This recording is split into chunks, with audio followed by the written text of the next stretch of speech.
भाभी माँ। उफ़ भाभी, कितना लिए जाऊंगी, बस हो गया। अन्नू ने कहा। क्या हो गया, कभी कभी तो आती है। तुम इनकी भाई होती तो आधा हिस्सा लेती कि ना लेती। पर भाभी भैया इतने खर्चे में है, आप लोगों का इतना प्यार मिल रहा है, वही बहुत है मेरे लिए। ननद एक वर्ष बाद आई थी। राधिका ने उसे बेटी की तरह पाला पोसा था। हालांकि राधिका की सास कभी नहीं चाहती थी कि बेटी अपनी भाभी के संपर्क में रहे, पर ननद भाभी का रिश्ता इतना गहरा हो गया कि ननद भाभी की बेटी ही बनकर रह गई थी। आज एक सप्ताह रहकर बेटी पुनः अपनी ससुराल जा रही थी।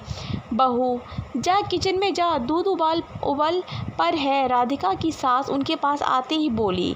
जी माँ जी, कहते हुए राधिका किचन में चली गई।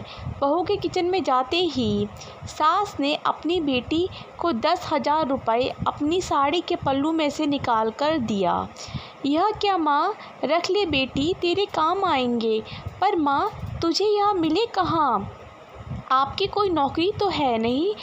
अभी भैया को छुटकी के स्कूल की भी फीस भरनी है, उन्हीं को दे दीजिए, अभी उन्हें इसकी ज़्यादा ज़रूरत है। नहीं बेटी, तुम्हारे पापा मुझे कंगाल छोड़कर नहीं गए थे। वैसे भी तुम्हारा भाई फीस का कोई इंतज़ाम कर देगा। तू यह पैसे रख ले। और जबरन बेटी के हाथ में रुपयों ठूस कर चली गई। बेटी अनु को पिछले महीने का भाभी का फ़ोन आया। भाभी बहुत परेशान थी। भैया को सैलरी नहीं मिली है और उसमें से 10,000 रुपये घर में से गायब हो गए, बता रही थी। उसने कुछ सोचा, वह मुस्कुराई और किचन की तरफ चल पड़ी। अच्छा भाभी, मैं चली। और हाँ, यह 10,000 रुपये अभी सोफ़े के नीचे से मिले हैं।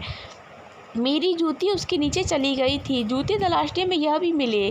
शायद यह वही रुपए हैं जिसके विषय में आपने फ़ोन किया था। राधिका की आंखों में आंसू थे।